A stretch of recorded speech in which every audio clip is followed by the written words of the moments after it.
Bismillah. Assalamualaikum warahmatullahi wabarakatuh. Alhamdulillah, wassalatu wassalamu ala rasulillah. Segala puji bagi Allah subhanahu wa ta'ala, juga salawat dan taslim kepada Nabi besar Muhammad sallallahu alaihi wasallam. Melanjutkan bahasan sirah nabawi yang mulia, dan memang kita sudah sampai di penghulung daripada bahasan sirah ini. Setelah kita membahas akhir bahasan kita, peperangan Nabi SAW, perang Tabuk yang masyhur, dan peperangan ini sebenarnya target Nabi SAW menunjukkan kekuatan kaum muslimin di Jazirah Arab, karena memang titik-titik sentral yang banyak menghalang dakwah pada saat itu sudah ditaklukkan. Takluknya Khaybar, lokasi yang dikuasai oleh orang-orang Yahudi yang memang dasarnya mereka telah membuat permasalahan-permasalahan besar di dalam kota Madinah. Ketiga suku Yahudi, Qainuqa, Nadhir dan Quraidah, diusir oleh Nabi SAW dari Madinah karena pengkhianatan mereka. Baik itu Qainuqa karena membunuh seorang muslim yang membela seorang muslimah yang sedang belanja di toko Yahudi dan akhirnya dipermalukan, dibuka auratnya. Kemudian suku Nadhir, di mana Nabi SAW pada saat ingin membayar denda seorang muslim yang tadinya membunuh seseorang secara salah, karena suku Nadhir adalah sekutu suku Arab tersebut, maka Nabi SAW datang sendiri ke sana, lalu mereka berusaha membunuh Nabi SAW diam-diam dengan melemparkan batu. Kemudian suku Quraidah yang mengkhianat pada saat terjadi perang Ahzab atau perang Khandaq. Ketiga-tiganya waktu diusir dari Madinah, ternyata mereka membuat, atau dua terutama Qainuqa dan Nadhir, kemudian mereka membuat kekuatan di Khaybar sehingga menjadi pasukan yang sangat besar, kurang lebih 10.000 pasukan. Akhirnya Allah Subhanahu wa taala setelah kesepakatan Hudaybiyah menaklukkan atau mengizinkan Nabi-Nya SAW menaklukkan wilayah Khaybar, dan tunduklah seluruh orang Yahudi di bawah kekuasaan Nabi SAW karena mereka kalah dengan peperangan, sehingga mereka menjadi budak-budak kaum muslimin pada saat itu. Kemudian juga takluknya Mekah, yang kita tahu juga sentral penolakan dakwah Nabi SAW. Selama 13 tahun di sana penyiksaan kaum muslimin, Nabi SAW dihinakan sampai akhirnya puncaknya Nabi SAW hijrah ke Madinah. Kemudian juga suku Hawazim yang berkuasa di wilayah Taif, termasuk suku Arab yang paling besar komunitasnya, takluk di perang Hunain dan dikalahkan oleh Nabi SAW. Dan sudah kita panjang lebar ceritakan tentang terjadinya perang Hunain dan hikmah-hikmahnya. Dan setelah itu Nabi SAW balik ke Madinah, beliau pun akhirnya ingin menunjukkan kekuatan Islam kepada dunia dengan melakukan dua hal.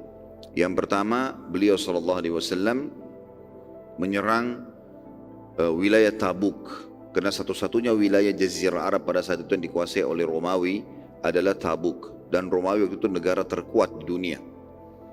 Dan yang kedua, dan itu pun berhasil. Nabi SAW tinggal di sana sekian puluh hari, kemudian beliau tidak menghadapi perlawanan sedikit pun dari orang-orang Romawi, karena Heraklius atau Herakl dalam bahasa Arab tidak mau keluar dan melawan Nabi SAW karena tahu kalau ini Nabi dan pasti dia akan kalah. Kemudian juga yang kedua adalah Nabi SAW mengirim surat kepada raja-raja dunia mengajak mereka Islam, sehingga tersebarlah berita Nabi SAW waktu itu di seluruh dunia. Ada di antara raja-raja yang menerima, ada di antara raja-raja yang menolak tentunya.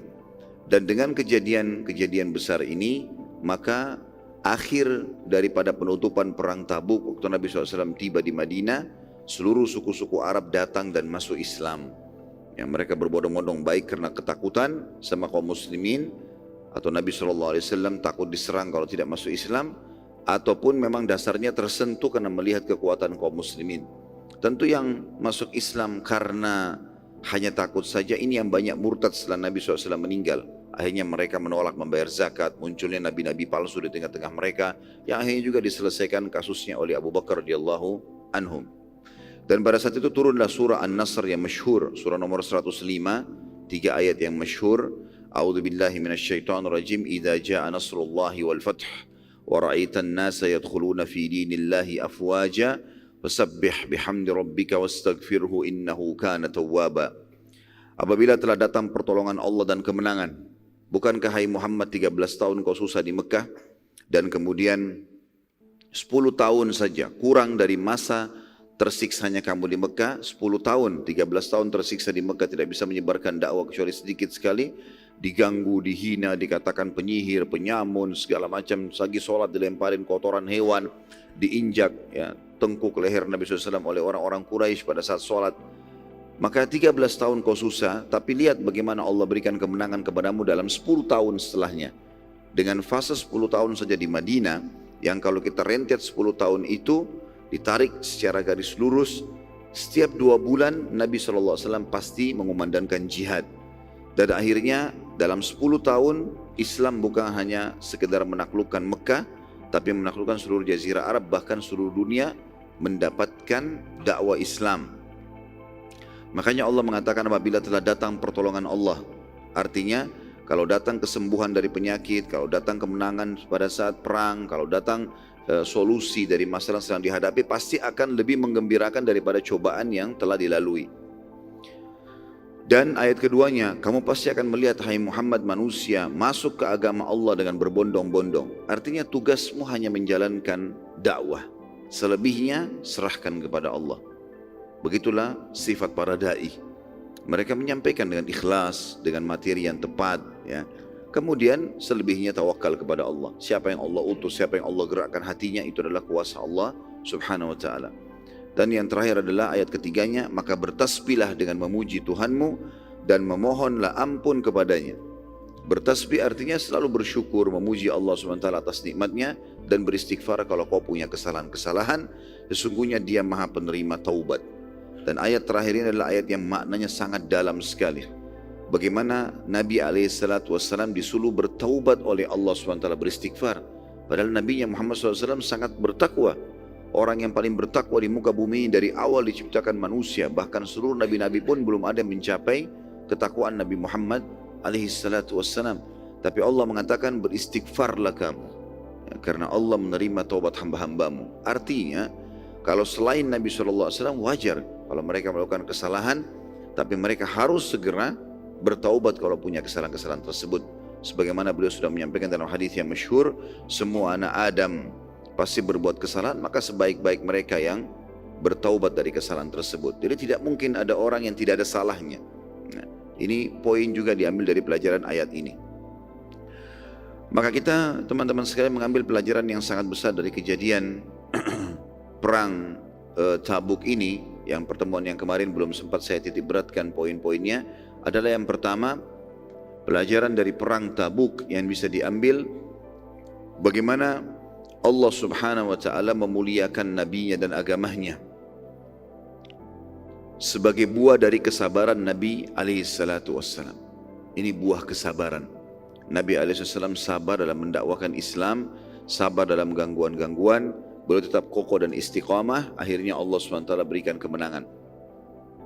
Ini pelajaran pertama. Pelajaran yang kedua adalah bagaimana Islam menyebar di seluruh jazirah Arab. Bahkan informasi Islam tersebar ke seluruh raja-raja dunia pada saat itu. Walaupun ada yang menolak, ada yang menerima, tetapi seluruh jazirah Arab sudah aman. Dan memang titik sentral, ya, kekuatan Islam adalah jazirah Arab, Madinah pada saat itu, dan akhirnya Mekah melengkapkan Madinah setelah ditaklukkan. Dan sampai sekarang tentu ini menjadi sentral Islam. Bahkan Nabi SAW mengatakan iman itu sumbernya adalah Madinah. Dan kalaupun dia keluar, tetap akan bersumber di Madinah itu. Artinya orang kalau mau belajar, mau tahu, adalah sumbernya di sini. Jazirah Arab sudah diamankan, terutama Mekah sama Madinah. Dan subhanallah, mulai hari itu sampai hari kita ini, dan insya Allah sampai hari kiamat, pasti kedua kota ini akan diamankan oleh Allah Subhanahu wa taala. Pelajaran yang ketiga, bagaimana kekuatan muslimin, ya, pada saat dibentuk, ditata rapi, ya, kemudian selebihnya bertawakal kepada Allah Subhanahu wa taala, pasti menang. Ini seperti statement Ali bin Abi Thalib radhiyallahu anhu yang masyhur. Beliau mengatakan kebatilan, ya, kebenaran yang tidak ditata dengan rapi, maka akan dikalahkan oleh kebatilan yang ditata dengan rapi. Maka kalau ada teman-teman yang bilang, kok bisa si fulan ini keliru, si fulan salah, si fulan kok bisa dia tetap ya bisa menyampaikan apapun yang diingin sampaikan. Kok bisa pasukan orang kafir itu bisa menang? Kok si fulan ini makan uang riba bisa tetap bisa hidup kaya? Kenapa begini dan begitu? Karena ada penataan, ditata.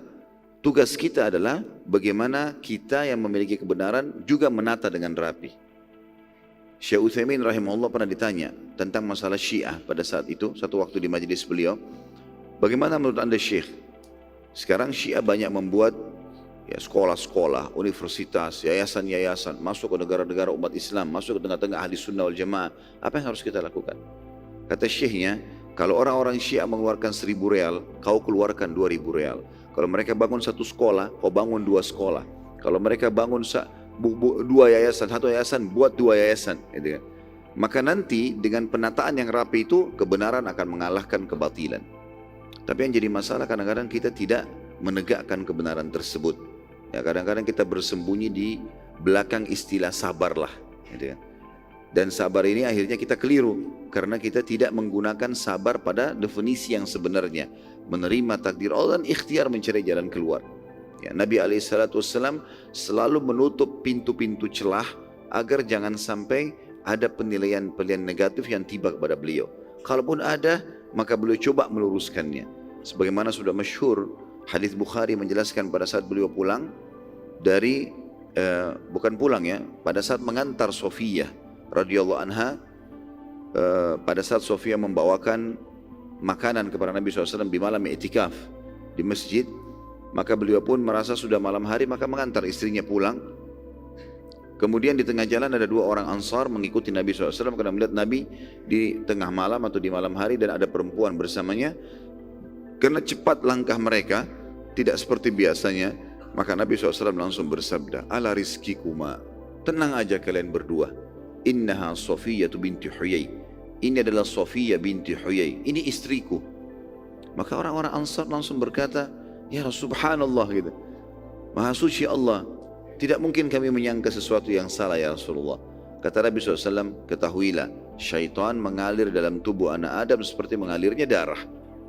Maka Nabi SAW menutup celah-celah itu. Ya. Menutup celah-celah itu semaksimal mungkin. Dan kalau sudah terjadi fitnah, Nabi SAW dianggap penyihir, penyamun, Nabi SAW kalau ditanya menjawab, gitu kan? Menjelaskan masalah-masalah hal seperti ini juga pelajaran. Pelajaran yang selanjutnya, yang keempat, dari perang Tabuk adalah takluknya wilayah Tabuk pada saat itu. Sementara wilayah Tabuk adalah wilayah yang strategis yang dikuasai oleh Kaisar Romawi di Jazirah Arab. Dan dengan hikmah Allah tanpa ada peperangan. Saya reviewkan kembali poin ini. Kalau masih ingat, waktu pasukan Nabi SAW tiba di wilayah Tabuk dan Nabi SAW kirim surat kepada Herakl atau Heraklius untuk mengajak dia masuk Islam. Dan Herakl ini sudah kita ceritakan juga sebelumnya sudah masuk Islam. Kemudian dia murtad dari Islam pada saat utusan Nabi SAW datang. Dan dia berbicara juga dengan Abu Sufyan, menanyakan tentang pribadi-pribadi Nabi SAW. Maka dia tahu betul kalau Islam itu benar. Maka dia pun mengajak para kepala-kepala pendetanya, pejabat-pejabat pemerintahan, semuanya itu dikumpulkan. Kemudian dia berkata, saya ingin bermusyawarah dengan kalian tentang orang ini. Semua ciri kenabian yang ada disebutkan dalam Injil ada pada orang ini. Gak ada lagi yang diragukan. Dari Jazirah Arab, jalur nasabnya, ya, ciri-ciri kenabiannya, tersebarnya ajarannya, semuanya sudah gak ada lagi keraguan. Maka saya mengajak kalian salah satu dari 3 pilihan. Maka kata para pendeta tersebut, apa saran anda? Yang pertama, kita jadi pengikutnya. Karena orang ini benar, ini Nabi yang kita tunggu. Tapi subhanallah, syaitan tetap menggoda manusia. Apalagi kalau sesuatu yang sudah lama diyakini dan dia memang tidak memiliki ilmu yang baik dalam hatinya, tidak memiliki iman yang baik dengan Allah, maka sulit dia meninggalkan itu. Maka mereka mengatakan, kami tidak akan mungkin meninggalkan ajaran Isa, berpindah ke agama lain. Apa pilihan yang kedua? Kata Herakl, kita bayar jizyah. Kan dia tawarkan di suratnya masuk Islam, kalau enggak bayar jizyah, baru peti. Kata para pendeta tersebut memalukan. Selama ini Romawi yang menerima upeti. Belum pernah dalam sejarah Romawi membayar upeti. Sekarang kalau kita bayar kepada pasukan dari Jazirah Arab yang tidak seberapa dibandingkan pasukan kita. Karena waktu itu pasukan Romawi 250 ribu orang kalau keluar. Pasukan Nabi SAW 30 ribuan. Tidak besar. Kami tidak mau bayar upeti. Apa pilihan yang ketiga? Kata Herakl, kalau gitu jangan tolak yang ketiga. Jangan lawan dia. Karena kalau kita lawan demi Allah pasti kita akan kalah. Maka mereka pun sepakat dan diiklankan di seluruh wilayah Romawi pada saat itu tidak boleh ada yang keluar melawan Nabi SAW. Dan dengan ini tentunya Tabuk takluk artinya. Karena Nabi SAW berkemah di situ sekian puluh hari yang menunjukkan kekuatannya, yang menunjukkan kekuatan pada saat itu. Ya. Maka ini berarti menandakan Tabuk sudah takluk. Ya. Tabuk takluk. Afwan lampunya. Ya. Dan saya berharap ikhwah nggak usah direkam ya. Insya Allah kita punya kamera yang bagus dan antum bisa ambil nanti di YouTube insya Allah. Lebih baik daripada antum capek pegang handphonenya dan akhirnya juga tidak sempat diedit ya. Sekarang antum sudah tahu ada permasalahan kita. Kadang-kadang ada kesalahan ucapan yang saya ucapkan sudah cukup jadi masalah nasional ini. Ya. Ini bukan masalahnya cuma di warung kopi saja. Jadi kadang-kadang kita kesalahan ngomong saya sudah luar biasa. Ya, seperti sudah kriminal yang paling besar di dunia gitu ya. Padahal banyak orang yang membunuh orang lain gak disorotin ya. Jadi lebih baik saya sarankan ikhwah sekalian bukan tidak membebaskan antum tapi sering terjadi begitu. Karena antum tidak edit, tidak segala macam repot. Ada yang sudah diedit antum angkat silahkan. Nah, insya Allah akan ada itu. Baik, ini pelajaran kita yang keempat tentang takluknya wilayah Tabuk dan ini memang wilayah strategis. Dan perlu digarisbawahi dengan takluknya Tabuk pada saat itu, walaupun pasukan muslimin tidak diletakkan di sana, tapi berarti Tabuk dilewati oleh muslimin setiap saat tidak ada masalah. Berarti ini kata sebagian ulama sejarah pintu terbukanya penyerangan Konstantinopel nanti. Turki yang kata Nabi SAW kalian pasti akan membebaskan Konstantinopel gitu kan. Karena wilayah Tabuk kalau sudah ada kekuatan Nasrani yang tidak melawan berarti akan juga terjadi hal-hal itu gitu kan. Ini pendapat. Kemudian yang kelima, pelajaran daripada terjadinya perang Tabuk adalah kata ulama sejarah ini adalah peperangan terakhir Nabi SAW dan dengan tersebarnya Islam sampai kepada wilayah Romawi pun mereka tidak berani melawan. Ini menandakan bahwasanya sudah dekat penutupan risalah Nabi alaihi salatu wassalam. Sudah dekat penutupan risalah Nabi alaihi salatu wassalam ya, dan ini pelajaran yang luar biasa yang diambil dari kejadian perang Tabuk ya, karena dengan kejadian ini setelah ini insya Allah kita akan bahas namanya Haji Wada ya, kejadian sebelum meninggalnya Nabi alaihi wasallam dan pesan-pesan mutiara yang disampaikan oleh baginda Nabi alaihi salatu wassalam. Baik, ini pelajaran-pelajaran insya Allah dan yang terakhir pelajarannya adalah turunnya surah An-Nasr. Ya. Surah yang mulia ini turun, surah nomor 105 di kasus perang atau setelah perang Tabuk. Ya. Baik, kita masuk teman-teman sekalian ke pelajaran kita pada hari ini. Semoga Allah berkahi adalah Haji Wada. Wada artinya perpisahan dalam bahasa Arab. Dan ini memang masyhur dikenal dengan Haji Wada. Kenapa dikatakan Haji Wada? Karena memang ini haji pertama dan haji terakhir Nabi alaihi salatu wassalam. Haji pertama bukan berarti haji pada saat itu pertama kali diperintahkan, tidak. Sebelumnya sudah ada haji. Ya. Sudah ada ibadah haji gitu kan. Seperti misalnya tahun 9 Hijriah, kalau teman-teman masih ingat kita review kembali, waktu Nabi SAW pulang dari perang Tabuk, beliau pulang ke Madinah mengatur ya keberadaan kaum muslimin dan kemakmuran mereka di Madinah. Lalu di musim haji di tahun 9 beliau tidak pergi haji, tapi beliau memerintahkan Abu Bakar untuk memimpin haji ya. Kemudian pada saat itu disebarkanlah peraturan-peraturan Nabi SAW oleh Ali bin Abi Thalib, peraturan yang diutus oleh Nabi SAW ke Mekah ya, untuk tidak ada boleh lagi orang musyrik di Mekah kecuali 4 bulan terakhir ini ya, tidak ada lagi kebiasaan-kebiasaan jahiliyah, semua patung tidak boleh lagi ada, tidak boleh lagi ada orang tawaf ya, telanjang di Ka'bah dan seterusnya ya, sudah kita bahas pada saat itu. Nah teman-teman sekalian, tahun 10 Hijriah Nabi SAW diperintahkan oleh Allah untuk pergi haji. Dan beliau pada saat itu mengiklankan pada saat itu kepada seluruh muslimin, ya, bahwasanya beliau akan melakukan ibadah haji dan siapapun yang ingin ikut maka dipersilahkan. Nah, Nabi SAW pada saat itu keluar tepatnya di bulan Dzulqa'dah. Khilaf di antara ahli sejarah antara pertengahan atau akhir bulan Dzulqa'dah. Ya, karena ibadah haji itu terjadi dari tanggal 8 Zulhijjah sampai 13 Zulhijjah. Maka beliau keluar dari Madinah di akhir bulan Dzulqa'dah. Nabi SAW didatangi oleh seorang ibu pada saat itu karena diiklankan. Kemudian ada seorang ibu datang untuk menanyakan hukum. Beliau atau perempuan tersebut mengangkat anaknya, lalu mengatakan, betul anaknya masih kecil, belum balik. Ya mungkin sekitar 3-4 tahun atau 4-5 tahun umurnya diangkat.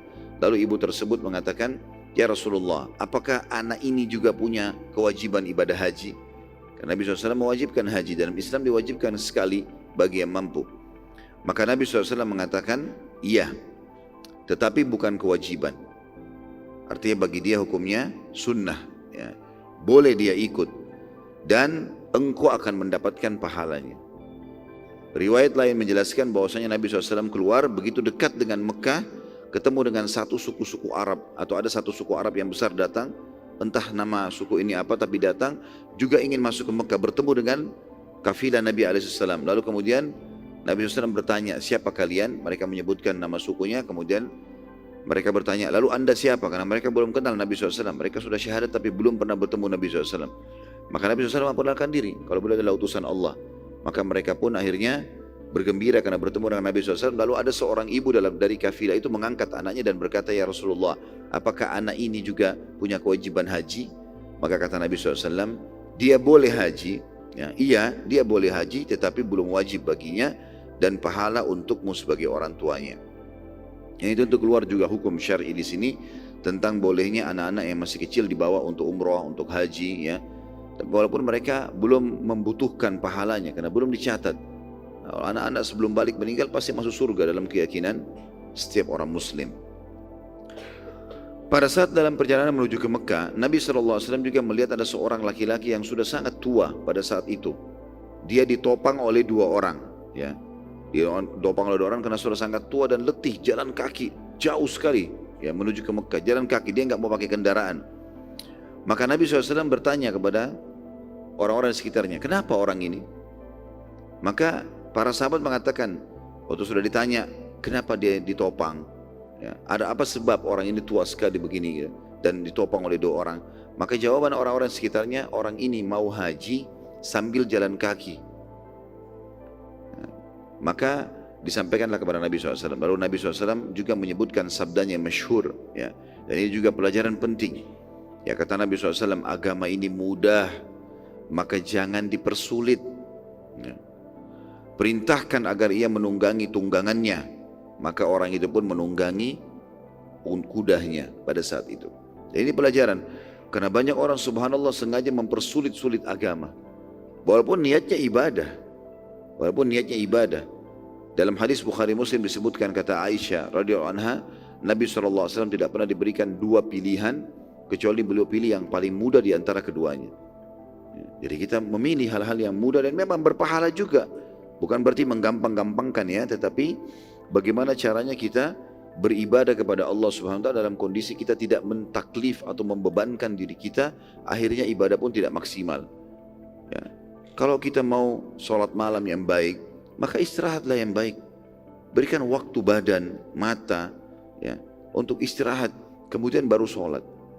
Ada orang datang dari safar, capek, letih, kemudian dia tidak mau tidur. Udah, saya sholat malam semalam suntuk, besok dia mau bekerja, dia mengganggu sendiri ibadahnya. Berikan haknya badan itu.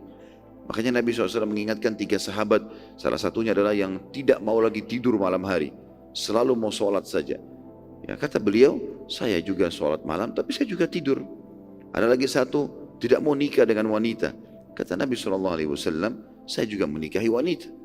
Yang satu lagi, mau puasa, tidak mau buka puasa kecuali sudah tidak tahan. Nah, jadi hari ini sampai maghrib, kemudian masih mampu lanjut besok, kalau masih mampu lanjut lusa. Pokoknya dia mau puasa sampai dia sudah tidak tahan baru buka puasa. Kata Nabi SAW, saya juga puasa dan saya berbuka puasa. Siapa yang nolak sunnahku, bukan dari golonganku. Maka Islam bukan agama beban. Ya. Ibadah itu bukan untuk menjadi beban kita, tapi untuk membuat kita mendekatkan diri kepada Allah Subhanahu Wa Taala. Kita harus menggunakan pakaian yang terbaik, keadaan yang terbaik, kondisi yang terbaik, gitu kan? Ada sebuah hadis bahkan menjelaskan, kalau kalian bangun tengah malam dan kalian mengantuk, tidurlah, istirahatlah, gitu kan? Lalu kemudian baru bangun sholat, gitu. Berikan haknya dulu. Gitu. Jangan juga sekali lagi saya katakan ini difahami terbalik ya. Karena ada orang yang memang dasarnya malas ibadah, mendengarkan seperti ini, nah kesempatan. Ya. Berarti betul ini kita tidak boleh paksakan diri. Ya. Bukan itu. Nah ini bukan tujuannya untuk meninggalkan, tidak. Tapi bagaimana orang memberikan porsinya, gitu kan? Orang memberikan porsinya. Ada orang pernah di zaman Nabi SAW puasa, dan ini puasa sunnah. Lagi puasa sunnah, kemudian dia jalan, maaf kalau nggak salah, entah ini puasa sunnah atau puasa Ramadan, tapi saya ingat itu masalah puasa. Jadi dia saking panasnya udara, maka dia dinaungi oleh beberapa temannya dengan pelapa kurma dan disiram-sirami dengan air. Lalu kata Nabi SAW, kenapa orang ini? Kata mereka, ya Rasulullah, orang ini puasa sementara safar. Kata Nabi SAW, bukan termasuk kebaikan berpuasa pada saat safar. Karena melihat keadaan orang ini, kalau orang sampai seperti ini, ya buka puasa saja. Karena ada keringanan, kalau dalam keadaan seperti ini, gitu kan? Maka ada keringanan-keringanan dalam syariat yang mesti kita tahu, ya, yang kita faham. Tapi ini bukan berarti ditunggangi untuk memudah-mudahkan sehingga kita tinggalkan semua ibadah, enggak. Jangan sampai juga kita memaksakan diri melampaui kemampuan kita, teman-teman sekalian. Ya. Orang ini niatnya baik loh, sahabat ini. Dia ingin mencari pahala lebih besar dengan cara jalan kaki menuju ke Mekah, gitu kan? Maka karena melihat hal tersebut, kakinya bengkak, sakit, lemah, dibantu oleh teman-temannya, akhirnya menyusahkan orang lain, gitu kan? Maka Nabi SAW mengatakan bukan seperti ini. Suruh dia tunggangi kudanya, jalan, gitu kan? Maka tidak boleh kita taklif di sini. Haji yang dikerjakan oleh Nabi SAW adalah jenis haji yang bernama Qiran. Jadi haji ada 3 ya. Ada haji Qiran, haji tamattu, ada haji ifrat. Tapi kalau kita urut dari awal, haji ifrat saja dulu. Haji ifrat itu teman-teman haji saja, tanpa diikuti dengan umroh. Biasanya yang banyak melakukan haji ifrat ini adalah penduduk Mekah. Jadi tanggal 8 Zulhijjah mereka pakai baju ihram dan mereka pakai ihram di rumah mereka masing-masing. Antum pun pada saat menuju ke Mekah, kalau niat mau haji, ya nanti kita jelaskan, kebanyakan itu pendatang hajinya tamattu yang kedua ya. Umroh dulu kalau haji tamattu, kemudian baru haji. Nah tanggal 8 Zulhijjah itu siapapun yang mau haji, disitulah dia pakai baju ihram kayak ifrat ataupun tamattu. Mereka pakai baju ihram di rumah mereka, atau kalau kita di hotel-hotel, kalau jemaah yang datang sekarang. Yang jelas haji ifrat hanya haji sendiri saja. Makanya diambil dari kata-kata fard atau sendiri. Ifrat itu sendiri, haji saja. Yang kedua haji tamattu. Haji tamattu adalah haji yang didahului oleh umroh dulu. Dan tamattu artinya menikmati. Kenapa? Karena semua orang yang pilih haji tamattu, mereka umroh dulu, dan umroh sebagaimana sudah masyhur. Ya kalau kayak zaman kita sekarang agak padat, mungkin 3 jam insya Allah sudah selesai. Ya 3 jam, 4 jam sudah selesai. Karena rukunnya sudah masyhur. Ya, niat, kemudian ihram, kemudian tawaf di Ka'bah, kemudian sa'i dan tahallul, gitu kan? Maka berputar di 5 hal ini. Maka dia mudah untuk dilakukan.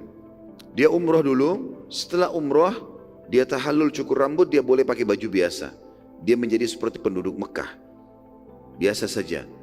Nanti tanggal 8 Zulhijjah baru dia berihram dari rumahnya atau dari penginapannya sekarang atau kemahnya kalau zaman dulu untuk haji. Makanya namanya tamattu. Hanya saja di haji tamattu ini karena dia melakukan gabungan antara umroh dulu baru haji, tapi di antaranya dia bertamattu, dia menikmati dengan cara membuka baju ihram, sehingga syarat-syarat ihram, ya tidak boleh cukur rambulu, tidak boleh pakai wangi-wangian, tidak boleh berhubungan biologis antara suami istri. Ini semua sudah tidak ada lagi Karena setelah umrah tahallul dia boleh lepas dari larangan-larangan ihram. Kan banyak larangan ihram tadi. Nggak boleh potong kuku, nggak boleh cabut bulu badan, tidak boleh pakai minyak wangi, nggak boleh berhubungan biologis, nggak boleh berburu hewan darat, ya. Banyak larangan-larangan ihram. Ini teman-teman bisa, kalau mau ikutin ada ceramah kami di YouTube judulnya Manasik Haji dan Umrah. Saya sudah panjang lebar jelaskan masalah itu. Nah karena itu, jadi karena dia bertamattu, maka dia ada hadyu, ada kurban. Haji tamattu ada kurbannya. Ya. Kemudian yang ketiga haji qiran, dan ini yang Nabi SAW lakukan. Haji qiran adalah haji juga yang didahului oleh umrah, namun bedanya antara jedah umrah ke haji ini enggak ada lagi, enggak membuka baju ihram, tetap pakai ihram. Dari umrah sampai ke haji maka dia menunggu terus, gitu kan. Jadi ifrat haji saja, tamattu umrah dulu baru haji. Tapi antara umrah dengan haji ada tamattu'nya, ada orang menikmati waktu di mana dia tidak kena larangan ihram. Ya. Kemudian haji qiran, umrah juga sama haji, tapi bedanya ihramnya tetap dipakai dan hukum-hukum ihram tetap berlaku sampai dia menunggu haji. Tentu kain ihram teman-teman boleh diganti ya dengan ihram yang lain. Jadi kalau misalnya antum ikut travel biasanya disiapkan satu pasang ihram. Kalau laki-laki kita bicara 2 lembar kain ya, putih yang memang tidak dijahit tapi disulam. Karena memang jahitan dilarang dalam masalah berihram ini. Beda dengan perempuan, kalau perempuan pakaiannya lengkap tentunya. Kalau laki-laki maka ada syarat-syarat dalam ihram itu. Seperti tidak boleh menggunakan pakaian berjahit, tidak boleh menggunakan kopiah atau penutup kepala, surban. Beda kalau payung agak di atas mungkin bisa. Ya ini ada hukum-hukum syar'i tersendiri. Tapi kalau misal kita lagi di tengah jalan makan terus tumpah makanan tersebut, ada kuahnya, kotor ihramnya, atau keringatan sekali sehingga kita ngerasa gerah ihram tersebut. Boleh nggak saya beli ihram baru lalu saya ganti? Boleh. Tapi gantinya ke ihram juga, gitu kan? Nah itu dibolehkan. Tentu di antara jenis haji, 3 jenis haji ini yang paling afdal adalah tamattu. Yang paling afdal adalah tamattu. Karena ini yang dianggap paling mudah di antara ketiganya dan juga pahalanya besar, ya. Makanya Nabi SAW bersabda, andai saja saya masih bisa haji lagi tahun depan, maka saya akan berhaji tamattu. Ya. Baik, kita masuk sekarang ke masalah haji Nabi SAW ini. Tentu haji punya banyak keutamaan teman-teman sekalian ya, punya banyak keutamaan. Di antaranya adalah hadis yang masyhur. Ya. Umrah ke umrah adalah pengampunan dosa di antara keduanya, dan haji mabrur pengampunan dosa di antara keduanya, dan haji yang mabrur yang mengikuti syarat dan rukun tidak ada balasannya kecuali surga. Dan ini wajib bagi setiap muslim minimal sekali seumur hidupnya. Tapi kalau dia mampu mengulanginya, memiliki rezeki, maka lakukanlah, tidak ada masalah. Gitu kan. Saat tiba di Madinah, kita masuk ke lanjutan bahasan sirah kita. Pada saat tiba di Mekah, Nabi SAW langsung melaksanakan ibadah umrah. Karena tadi saya bilang haji qiran, umrah dulu, lalu haji. Tapi diantaranya tidak membuka baju ihram. Dan tetap dalam keadaan berihram sampai tanggal 8 Zulhijjah. Jadi cukup lama Nabi SAW menggunakan baju ihram itu sekitar 10-11 hari. Ya, bahkan lebih, bisa 2 mingguan. Karena Nabi SAW masuk Mekah akhir Zulqa'dah. Ya. Lalu beliau SAW menuju ke Mina. Dimulai tanggal 8 Zulhijjah, dikenal dengan hari Tarwiyah. Ya. Dan Tarwiyah ini kalau kita kembali kepada letterlet bahasa Arab, artinya air yang disiramkan. Jadi kalau orang ngambil air lalu dia siram air tersebut, biasanya ini untuk meredam panas. Maka biasanya orang menyiram di depan kemahnya, di depan tokohnya air, ya, supaya agak dingin. Ya, biasanya begitu, itu namanya Tarwiyah. Maka dinamakan hari Tarwiyah. Kenapa? Karena wilayah Mina nggak ada air. Jemaah haji pada saat datang, mereka berbondong-bondong bawa air. Zaman dulu nih ya, kalau sekarang sudah ada air. Sekarang Masya Allah fasilitas sudah luar biasa dibandingkan haji dulu ya. Kalau zaman dulu tidak ada air, maka jemaah haji pada bawa di unta-unta mereka, di kuda-kuda mereka, kendi-kendi air yang mereka pakai untuk minum, untuk membersihkan diri dari buang air kecil, buang air besar, untuk wudhu dan seterusnya ya. Di hari Tarwiyah di Mina, Nabi SAW menunjukkan poin penting dalam masalah haji. Tentu umrah juga masuk dalamnya, tapi kita bicara masalah haji. Beliau bersabda, khudhu anni manasikakum. Perhatikan baik-baik, awal haji saya lakukan ini, ambillah manasik ini, contoh-contoh haji dariku. Maka semua sahabat itu melihat perilaku-perilaku Nabi SAW. Makanya riwayat-riwayat tentang masalah haji ini banyak sekali. Karena semua jemaah haji waktu itu dari sahabat yang bersama Nabi SAW memperhatikan dan masing-masing meriwayatkan perilaku Nabi SAW. Gitu kan? Karena bukan seperti ibadah khusus atau ibadah tertentu yang cuma sahabat beberapa orang yang lihat lalu mereka sampaikan ke sahabat yang lain. Tapi ini semua orang menyaksikan pada saat itu yang sedang haji. Perilaku pertama Nabi SAW di Mina pada saat tiba pada saat itu di waktu duha. Ya. Menjelang duhur, pada saat duhur beliau menjamak dan mengqasar duhur dan asar. Beliau menjamak dan mengqasar duhur dan asar dengan cara dijamak artinya digabungkan, diqasar artinya dipangkas. Maka dipangkaslah sholat duhur dan asar dari 4 rakaat menjadi 2 rakaat dan ditakdim, dimajukan di waktu duhur. Ya. Demikian pula pada saat tiba waktu maghrib dan isya, maka Nabi SAW menjamak, menggabung maghrib dan isya, takdim di waktu maghrib dan dikasar isyanya. Isyanya yang dipangkas dari 4 menjadi 2. Karena memang yang boleh dikasar hanya sholat rubaiyah, 4 rakaat saja. Jadi enggak boleh antum kasar maghrib jadi 1,5 rakaat, nah, atau subuh jadi 1 rakaat, jadi cuma 4 rakaat. Begitu juga dengan jamak ya, yang boleh dijamak itu sholat tertentu saja, hanya duhur sama asar, maghrib sama isya, enggak boleh yang lain. Jadi enggak boleh misalnya isya sama subuh, subuh sama duhur, asar sama maghrib, enggak ada jamaknya ini. Ya, ini untuk mempertegas saja. Nabi SAW pada saat itu beliau menjamak ya solat-solat ini, dan diantaranya Nabi SAW mengisi dengan banyak memuji Allah Subhanahu Wa Taala. Ya, Subhanallah, Alhamdulillah, wa la ilaha illallah, Allahu Akbar. Nabi SAW banyak berzikir kepada Allah Subhanahu Wa Taala, membesar-besarkan Allah. Makanya beliau menyuruh para sahabat yang haji pada saat itu untuk membesarkan atau mengagungkan Allah Subhanahu Wa Taala. Keesokan harinya tanggal 9 Zulhijjah, jadi beliau nginap di Mina hari Tarwiyah itu ya sampai pagi, dan ini hukumnya sunnah karena Nabi SAW itu tidak wajibkan. Yang wajib mulai masuk tanggal 9-nya Zulhijjah, yaitu hari Arafah. Setelah terbitnya matahari di waktu duha, Nabi SAW menuju ke Arafah, dan di sana beliau tinggal dari waktu duha itu sampai masuknya waktu maghrib. Dan ini dikenal dengan istilah wukuf, ya, wukuf di Arafah. Wukuf artinya diambil dari kata-kata waqafa yang berarti berdiri, berdiam. Ya. Maka Nabi SAW berdiam di Arafah pada saat itu. Dan Nabi SAW pada saat itu wukufnya di dekat sebuah bukit yang bernama Bukit Rahmah. Bisa orang bilang Bukit Rahmah, Jabal Rahmah, ya. Biasa orang kita bilang begitu. Lalu Nabi SAW bersabda, ketahuilah, aku wukuf di sini dan seluruh Arafah wilayah untuk wukuf. Artinya tidak harus di sini, nyebar aja nggak apa-apa. Yang penting masih wilayah Arafah. Dan pemerintah Saudi sekarang memberikan pelang-pelang besar. Kalau terus ini awal Arafah, di ujung sana itu akhir Arafah. Maka kita tidak boleh keluar dari lokasi itu. Dan harus di dalam Arafah wukufnya. Kalau di luar Arafah malah tidak diterima hajinya. Karena Nabi SAW mengatakan dalam hadis Bukhari Muslim, Al-Hajju Arafah. Inti daripada haji adalah Arafah itu.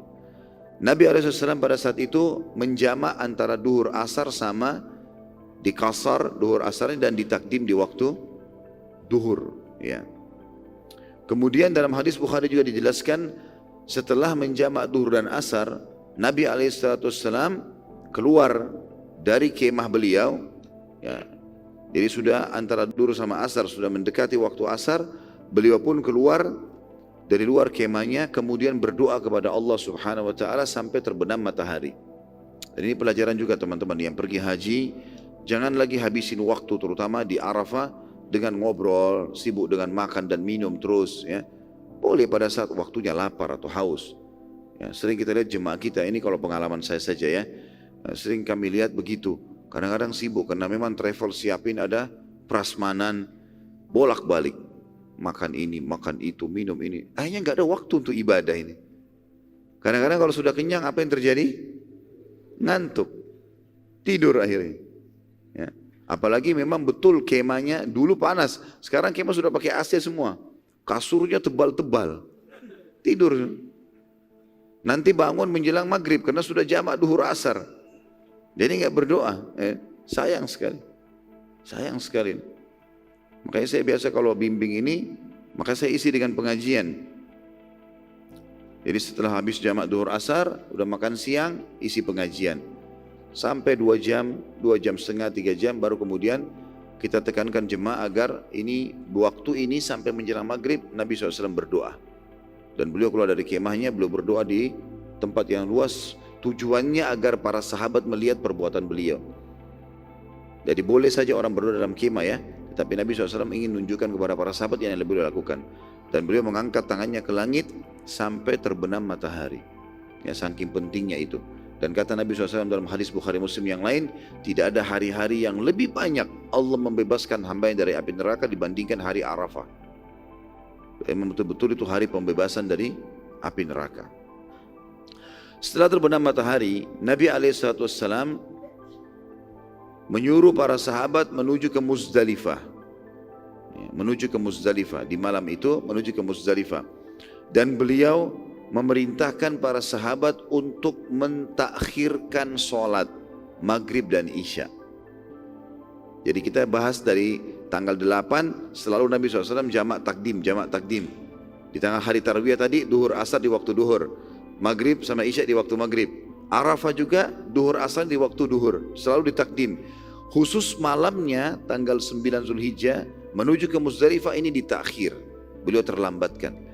Dan beliau memerintahkan para sahabat untuk menerlambatkan sholat mereka sehingga maghrib dan isya dikerjakan di waktu isya, ditakhirkan, diterlambatkan. Ini sunnah Nabi SAW. Dan itu sekarang, Ustaz, bagaimana kalau padat, kalau macet, kita menuju ke Muzdalifah bisa tiba jam 12, jam 1 malam. Apa boleh sholat di Arafah? Boleh. Fatwa ulama mengatakan boleh sholat di Arafah. Tetapi kalau kita mau ikutin sunnahnya, kalau dimudahkan, kita bisa tiba cepat, maka kita boleh mentakhir. Ya. Dulu saya pernah coba pada saat itu haji yang terakhir ya, yang saya bimbing beberapa tahun yang lalu kalau tidak salah, saya lupa ya. Ini yang terakhir waktu itu saya coba karena memang padat sekali bus-bus dan jemaah haji akhirnya bertanya masalah ini, bagaimana kita takut terlambat nanti. Baik, sholat. Fatwa ulama sudah membolehkan sholat, tapi saya coba tunda. Dan memang tiba di Muzdalifah sekitar jam 12 malam karena padatnya gitu kan. Hanya saya ambil tikar, saya sholat di dekat bus karena sempat tinggal di Muzdalifah pada saat itu, menunggu pertengahan malam lalu kemudian meninggalkan wilayah Muzdalifah. Nabi SAW tinggal di Muzdalifah malam itu dan beliau beristirahat dan memerintahkan seluruh sahabat untuk beristirahat. Tidak lagi zikir secara khusus, tidak ada lagi ibadah, sudah selesai. Tadi Arafah sudah dimaksimalkan, cukup. Sekarang saatnya istirahat.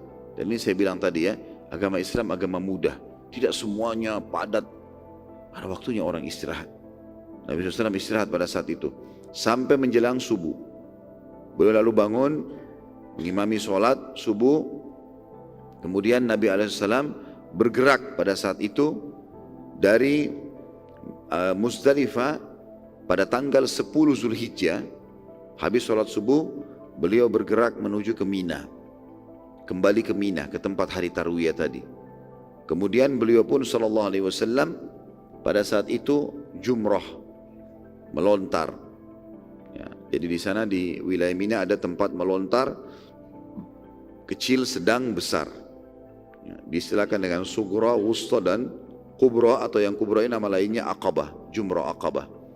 Dari tanggal 10 Zulhijjah, sunnah Nabi SAW jemaah haji pada kesana untuk melontar, melempar 7 butir batu kecil, ya, untuk menjadi syarat mengikuti sunnah yang pernah dilakukan oleh Ibrahim alaihissalam.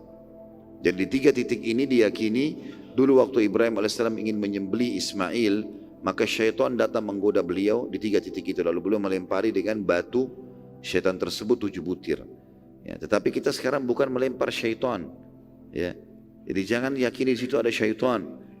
Tapi kita sedang menjalankan apa yang diperintahkan Allah untuk mengenang perbuatannya Ibrahim alaihissalam pada saat itu.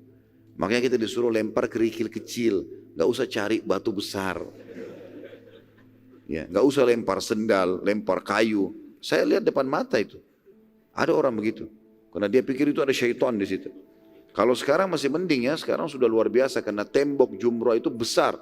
Mungkin dari tiang sana ke tiang sana nih, 4 tiang ini mungkin digabung jumrah. Jadi kita melempar batunya kena tembok itu jatuh ke bawah, di bawah sudah ditampung dan diangkat batu-batu tersebut oleh pemerintah Saudi. Kan sudah banyak jemaah haji melempar. Kalau jutaan jemaah haji, 3,5 juta jemaah haji semua lempar 7 batu kan penuh juga gitu kan. Kalau zaman dulu waktu kami masih mahasiswa, tiangnya hanya seperti ini nih. Kurang lebih seperti ini besarnya.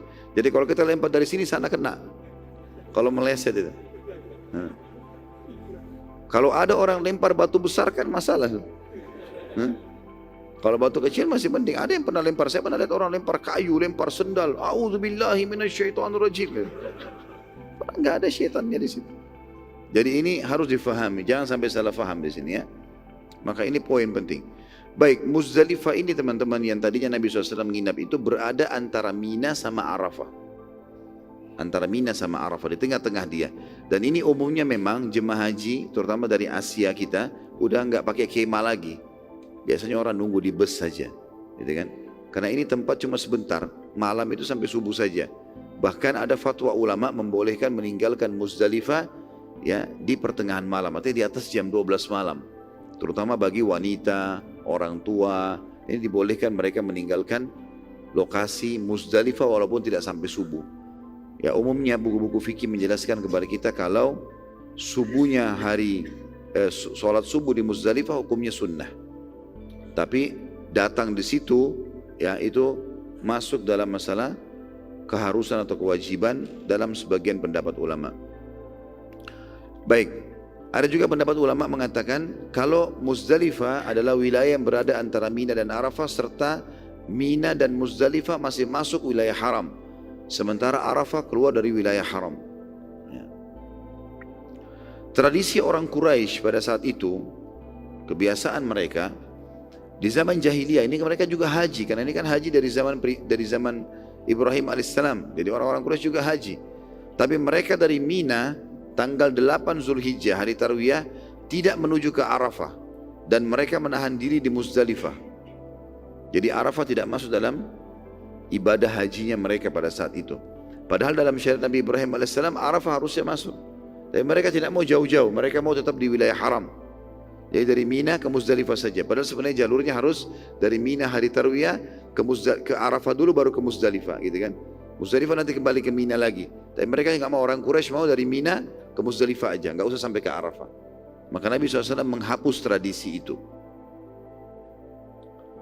Dan orang-orang Quraisy beralasan pada saat itu, tentu jemaah haji yang lain pergi ke Arafah ya. Orang Quraisy aja nggak mau. Mereka mengatakan, kami kan penduduk wilayah haram, maka kami tidak keluar dari wilayah haram. Ya. Karena tadi Mina sama Muzdalifah masih masuk wilayah haram. Kalau kita ke Arafah keluar dari wilayah haram, kita kan penduduk wilayah haram. Ini alasan saja. Tapi dalam syariat Ibrahim AS dan Nabi Muhammad SAW tidak seperti itu. Arafah tetap harus didatangi. Bahkan Arafah adalah inti haji. Nah, sebagaimana sabda Nabi SAW yang sudah saya sebutkan, Al-Hajju Arafah. Dan ini menandakan bahwasanya Nabi SAW menghapus tradisi Quraisy yang telah menyalahi syariat Nabi Ibrahim alaihissalam. Pada saat tiba di Arafah, Nabi SAW, ada poin tadi yang luput saya sampaikan, sebelum ke Muzdalifah, waktu beliau tiba di Arafah, tentu malamnya nanti baru ke Muzdalifah ya, waktu pada saat beliau tiba di Arafah, beliau mampir ke sebuah tempat yang diistilahkan oleh masyarakat setempat itu Namira. Ya. Sekarang dibangun masjid Namira namanya. Ya. Dan Nabi SAW berkhutbah di situ dengan khutbah yang masyhur sekali, yang di dalamnya mencakup banyak hukum-hukum syariat. Baik, Sebelum kita baca khutbah Nabi SAW dan nasihat wasiat beliau yang mulia di Arafah ini, kita lanjutkan dulu tadi. Setelah Nabi SAW tiba di tanggal 10 Zulhijjah, beliau SAW menuju ke Mina, lalu Jumrah Aqabah, melontar. Setelah itu Nabi SAW bertahallul, mencukur rambut beliau alaihissalam. Lalu kemudian memerintahkan kepada para sahabat untuk mencukur rambut mereka. Kemudian mengganti pakaian biasa. Ya, mengganti pakaian biasa karena sudah terjadi tahallul. Lalu Nabi alaihissalam menuju ke Masjidil Haram untuk tawaf ifadah, tawaf wajibnya haji. Ini di tanggal 10 semua ini ya. Hari Raya Idul Adha tepatnya itu. Tanggal 10 Hari Raya Idul Adha. 10 Zulhijjah Hari Raya Idul Adha. Kemudian Nabi SAW berkurban. Jadi 3 ibadah dikerjakan pada hari itu. Di sini Nabi SAW memberikan pilihan kepada para sahabat. Khusus masalah Jumrah Aqabah harus hari itu, tanggal 10 Zulhijjah. Tapi tawaf ifadah, tawaf wajibnya haji, dan berkurban boleh ditunda sampai akhir hari tasyrik. Karena kan tanggal 10 Zulhijjah hari Idul Adha, atau nama lainnya hari Nahar. Kemudian datang setelahnya 11, 12, 13 hari tasyrik, ya, yang kita disunnahkan untuk menyembelih hewan kurban.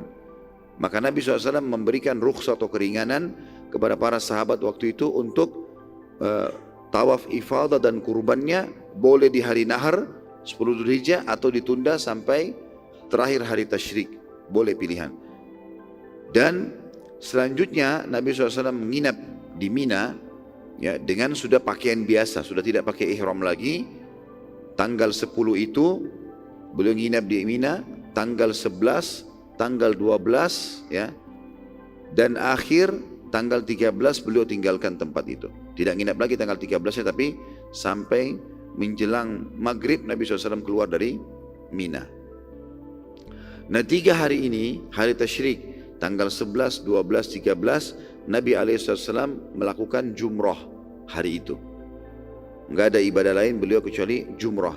Beliau jalan dari kemahnya menuju ke jumrah, lalu beliau melempar dengan istilahnya lemparan kecil, sedang, besar, 7 butir batu, gitu kan. Hari tanggal 12 juga begitu, dan tanggal 13 juga begitu. Khusus di tanggal 12 ini, firman Allah Subhanahu wa taala turun pada saat itu. Firman Allah Subhanahu wa taala turun, dan firman Allah Subhanahu wa taala turun ini menjelaskan tentang bolehnya jemaah haji meninggalkan Mina dan menutup haji mereka di tanggal 12. Di Indonesia biasa kita istilahkan dengan nafar awal, ya. Jadi tanggal 12 boleh orang keluar. Tapi kalau mau lebih afdal, tunggu sampai tanggal 13. Maka Nabi SAW membacakan ayat ini menjelaskan kepada kaum muslimin kalau bolehnya siapa yang mau menutup hajinya sekarang tanggal 12 silakan. Tapi riwayat-riwayat menjelaskan Nabi SAW memerintahkan mereka setelah jumrah, mereka meninggalkan Mina sebelum terbenam matahari. Kalau terbenam matahari, mereka harus lanjutkan sampai tanggal 13, ya.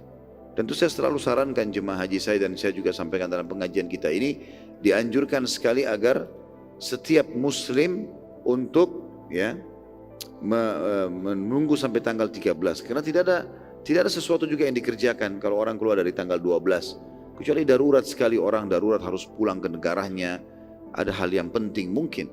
Tapi kalau hanya sekitar kembali ke apartemen, kembali ke hotel, tunggu di sana, lebih baik dia tunggu di Mina. Ya, lebih baik dia tunggu di Mina, maka dia akan lebih banyak mendapatkan pahala, karena Allah mengatakan liman ittaqa, siapa yang mau lebih bertakwa, artinya lebih banyak mendapatkan pahala. Allah SWT menurunkan satu surah dan dinamakan dengan surah Al-Hajj, ya. Memang menyebutkan tentang masalah atau disebutkan dengan istilah haji ini, ya.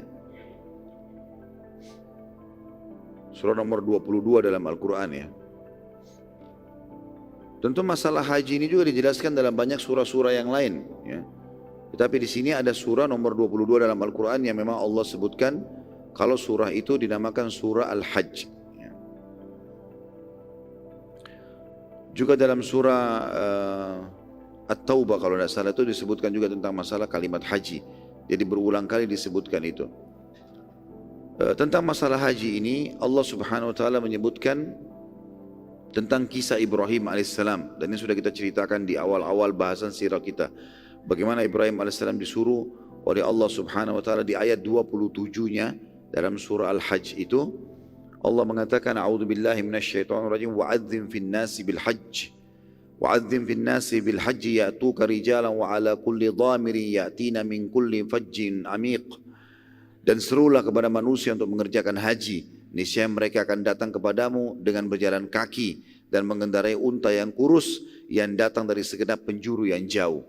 Jadi waktu itu Ibrahim alaihissalam selesai membangun Ka'bah, ya, sudah selesai prosesi pada saat Ismail mau disembelih lalu tidak jadi. Ya. Lalu terakhir Allah SWT menyuruh membangun Ka'bah. Setelah itu Allah perintahkan Ibrahim alaihissalam untuk memanggil manusia haji. Lalu kata Ibrahim alaihissalam, bagaimana bisa suaraku sampai kemana nih? Ibrahim AS tanya kepada Jibril AS. Maka Jibril mengatakan sesungguhnya tugasmu hanya menyampaikan. Maka Ibrahim AS pun disuruh naik ke atas gunung tertinggi yang dia bisa jangkau. Lalu dia memanggil orang, wahai orang-orang beriman, datanglah haji.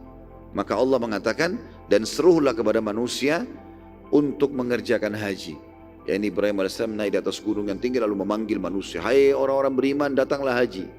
Maka suara Ibrahim AS diantar oleh Allah SWT yang disampaikan kepada seluruh orang beriman di muka bumi.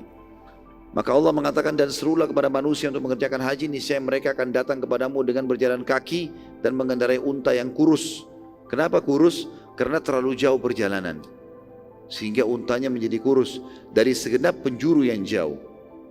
Ayat 28, tujuan haji adalah liyashhadu manafi'a lahum wa yadhkuru ismallahi fi ayyamin ma'lumatin ala ma razaqahum min bahimatil an'am faqulu minha wa at'imul ba'isal fakhir, supaya mereka menyaksikan berbagai manfaat bagi mereka dan supaya mereka menyebut nama Allah pada hari yang telah ditentukan atas rezeki yang telah Allah berikan kepada mereka berupa binatang ternak, artinya mereka menyembelihnya karena Allah. Maka makanlah sebagian darinya dan sebagian lagi berikanlah untuk dimakan oleh orang-orang yang miskin atau sengsara. Ayat 29-nya, thumma liyaqdu tafathahum wal yufu nudhurahum wal yattawafu bil baitil atiq. Kemudian hendaklah mereka menghilangkan kotoran yang ada pada badan mereka, ya. Dan hendaklah mereka menyempurnakan nadar-nadar mereka, dan hendaklah mereka melakukan tawaf sekeliling rumah tua atau Baitullah Ka'bah. Ini tentu beberapa ayat tentang masalah haji dalam surah Al-Hajj ini. Baik, kita akan masuk teman-teman sekalian ke ceramah Nabi SAW yang disampaikan di Arafah.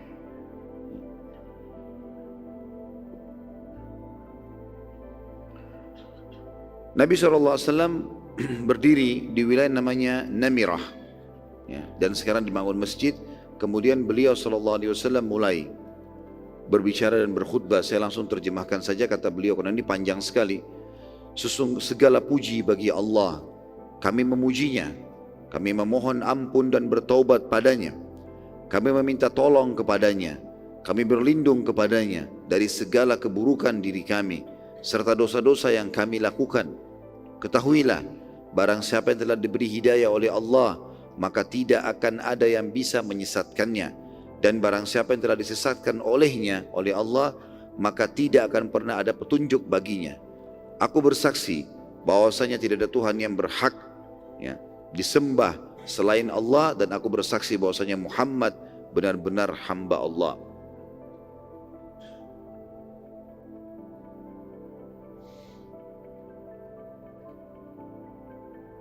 Kata Nabi SAW selanjutnya setelah tahmid dan salawat, aku mewasiatkan kepada kalian wahai hamba-hamba Allah agar bertakwa kepada Allah, dan aku menganjurkan kalian agar selalu taat kepadanya. Dan aku telah memulai khutbah ini dengan pesan yang terbaik.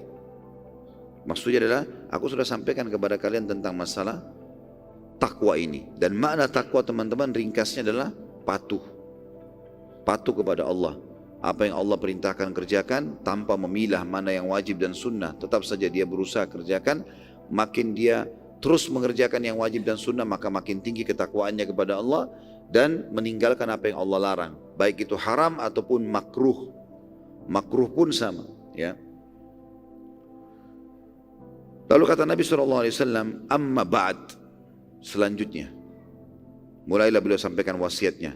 Ini buat kita semua tentunya, yang dimulai dengan disampaikan untuk para sahabat pada saat itu. Beliau mengatakan, wahai sekalian manusia, dengarkan baik-baik dariku, dan aku akan menjelaskan hal penting, karena aku tidak tahu apakah setelah tahun ini aku masih akan bertemu dengan kalian atau tidak lagi di tempatku ini. Dan ini tentu kata ulama sirah adalah isyarat dari Nabi SAW kalau ini haji terakhir beliau, haji pertama dan terakhir beliau, karena beliau mengatakan tidak akan ketemu lagi tahun depan. Wahai sekalian manusia. Lalu kemudian pada saat setelah Nabi SAW bilang yang kedua kali, tadi kan yang pertama, wahai sekalian manusia, aku akan menyampaikan, dengarkan baik-baik. Mungkin aku tidak akan bertemu lagi dengan kalian setelah tahun ini di tempat ini. Setelah itu beliau mengatakan, wahai sekalian manusia. Lalu beliau diam sejenak. Cukup lama beliau diam, sahabat lagi mau nunggu, mau dengar apa yang disampaikan nih. Lalu beliau bertanya, hari apakah ini? Maka para sahabat menjawab, hari Arafah, hari haji besar. Maksudnya puncaknya haji adalah sekarang. Nabi SAW bertanya lagi, bulan apakah ini? Maka para sahabat menjawab, bulan Allah haram yang bernama Zulhijjah. Karena kan ada 4 bulan haramnya Allah, ya, bulan yang dimuliakan, bukan haram, ya, haram, ya, jamaknya hurum, Ashurul Hurum namanya, dimuliakan. Rajab, Dzulqa'dah, Zulhijjah, Muharram, 4 ini. Nanti kan kita bacakan dalam surah At-Taubah 36 dalilnya. Yang jelas teman-teman sekalian, para sahabat menjawab mengatakan bulan Allah yang haram atau yang mulia Zulhijjah. Lalu Nabi SAW tanya lagi yang ketiga kali, di wilayah manakah ini? Maka orang-orang menjawab, di wilayah Allah yang diharamkan. Maksudnya adalah Arafah. Lalu Nabi SAW melanjutkan khutbahnya seraya berkata, wahai manusia, sesungguhnya jiwa maksudnya darah kalian, ya, harta kalian terharamkan di antara kalian sampai kalian menemui Tuhan kalian, seperti terharamkannya hari kalian ini, di bulan kalian ini, di negeri kalian ini. Ya, jadi tadi diamnya Nabi SAW itu ingin menarik perhatian audiens, ya, yang sedang mendengar kalau yang saya sampaikan penting sekali. Perhatikan baik-baik. Lalu beliau sengaja bertanya untuk memastikan lagi. Misal saya tahu masjid ini Istiqomah namanya di Balikpapan, di wilayah Pertamina, saya tahu. Tapi saya coba tanya untuk lebih memastikan lagi tentang faham gak orang yang sedang mendengar kita sedang berada di mana, seperti itulah. Tapi waktu itu tentu tidak sama dengan masalah contoh tadi yang saya katakan, karena ini memang wilayah-wilayah haramnya Allah Subhanahu wa taala. Maka sahabat menanya, yang menjawab, kita sedang di hari Arafah, sedang di bulan Zulhijjah, sedang di lokasi Arafah sendiri yang diharamkan oleh Allah SWT. Dan di situ tidak boleh orang sama sekali buat dosa. Berbuat dosa di wilayah haram akan dilipat gandakan hukuman-hukumannya, berat, ya.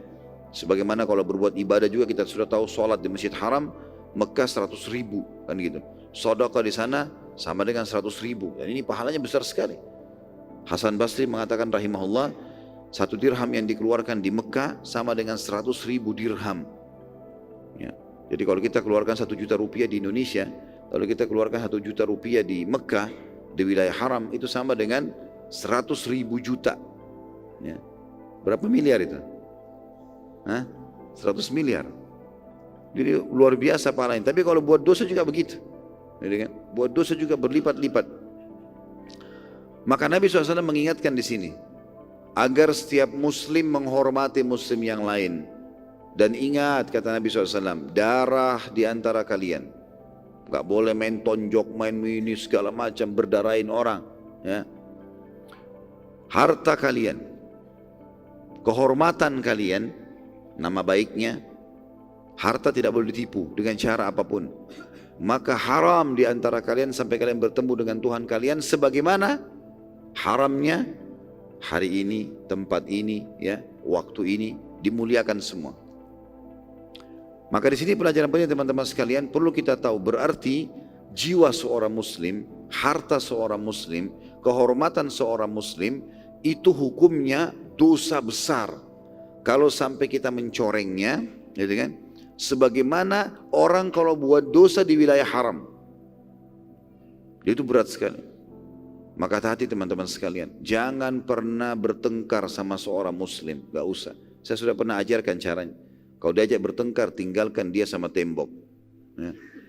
Biarin dia ribut sama tembok, gak usah untuk melayani. Kamu pengecut, ya sudah, biarin saja. Gak usah dilayani. Kalau kita diserang, kita menangkis, membela diri itu lain. Tapi kalau kita bertengkar enggak. Bahkan ada sabda Nabi SAW dihasankan oleh para ulama, kalau ada dua orang saling bertengkar, maka yang memulai pertengkaran dilaknat oleh Allah. Ya. Dan justru yang diam diberikan rahmat. Sampai dia membalas. Kalau sudah antum balas, ya sudah. Berarti sama saja, gitu kan? Maka jangan dibalas, tidak usah dilayani. Kemudian harta, hati-hati teman-teman. Utang sama orang, niat utang. Jangan niat menipu ini. Ya. Niat dari awal utang karena butuh, niat bayar. Kata Nabi SAW, siapa yang hutang dengan niat mau membayarnya, Allah mudahkan dia membayar. Dan siapa yang utang niat tidak mau membayarnya, maka Allah pun mempersulit dia membayarnya. Dan akhirnya ada hadis lain yang berbunyi, ya, jiwa seseorang akan tergantung antara langit dan bumi selama utangnya belum terbayar. Orang mati syahid dimaafkan semua kesalahannya kecuali utangnya. Jadi berat. Jangan nipu hartanya seorang muslim. Ambil niat membayar memang. Mau nawarkan sebuah bisnis, jujur apa adanya, memang ini loh usaha saya. Ya, silakan lihat, silakan cek laporan real apa adanya disampaikan. Gak ada rekayasa apa-apa. Karena ini haram. Haramnya ini berat. Karena sama kita buat dosa di mana? Di wilayah haram. Makanya Nabi SAW ketahuilah, harta kalian, kehormatan kalian, ya, jiwa kalian, kehormatan kalian dan harta kalian haram. Ya, di antara kalian sampai kalian bertemu dengan Tuhan kalian, sebagaimana telah terharamkan wilayah ini dan waktu ini. Ketahuilah, kata Nabi SAW, bahwa aku telah menyampaikannya dan ya Allah saksikanlah. Ini potongan pertama dari wasiat Nabi SAW. Harus saling menjaga harta, jiwa dan kehormatan saudara muslim. Antum kalau mau mendapatkan sebuah jabatan, jangan dengan cara menjatuhkan seorang muslim. Sekarang masalah pilkada, pilpres, apalah semua ini. Teman-teman, tunjukkan kualitas. Kualitas kita. Enggak usah jatuhkan orang. Enggak ada gunanya. Kata Nabi SAW dalam hadis sahih riwayat Abu Daud, Inna Allah yuhibbu min abdin idza amila amalan an yutqinahu. Allah cinta seorang hamba kalau dia kerjakan satu perbuatan, dia menguasainya. Tunjukkan. Saya akan lakukan ini. Selesai. Enggak usah sengaja korek-korek jatuhkan orang lain. Berbahaya. Ya. Aib seorang muslim teman-teman. Aib seorang muslim. Tugas kita tutupin. Bahkan ada hadis sahih berbunyi, hati-hati, siapa yang sengaja mencari-cari aib saudaranya muslim, Allah akan bongkar aibnya walaupun dari dalam rumahnya. Nah, boleh. Dan sebaliknya kata Nabi SAW, man satara musliman fi dunya, satarahullahu yaumal qiyamah. Siapa yang menutupi aib seorang muslim, maka Allah pun tutupin aibnya pada hari kiamat. Antum tahu aibnya, telepon dia, nasihati secara diam-diam. Bahkan kata Nabi SAW, siapa yang menasihati saudaranya di depan umum, maka dia telah, ya, menghinanya. Nggak boleh. Pasti akan terjadi penolakan, kebencian, terjadi permusuhan. Kalau niat karena Allah di belakang, bukan diekspos sana sini, gitu kan? Ini semua hukumnya haram. Hati-hati teman-teman sekalian. Jangan masuk ke zona orang lain. Apa yang terlihat depan mata antum, kalau terlihat betul-betul kebaikan, dukung. Kalau salah, ingatkan. Kalau tidak kelihatan, jangan dicampuri. Gak usah sengaja intip rumahnya tetangga. Dia pakai gorden apa? Kenapa dia ganti AC? Kulkasnya ganti atau tidak? Bukan urusan antum itu. Nah, tetangga beli AC dia yang kedinginan. Nah. Lalu wasiat Nabi SAW selanjutnya, ketahuilah, kata Nabi SAW, aku telah menyampaikannya dan ya Allah saksikanlah. Lalu Nabi SAW tunjuk dengan jari beliau ke langit. Ya Allah saksikanlah, aku sudah sampaikan. Ini wasiat-wasiat terakhir sebelum beliau meninggal. Lalu beliau mengatakan, siapapun memiliki amanah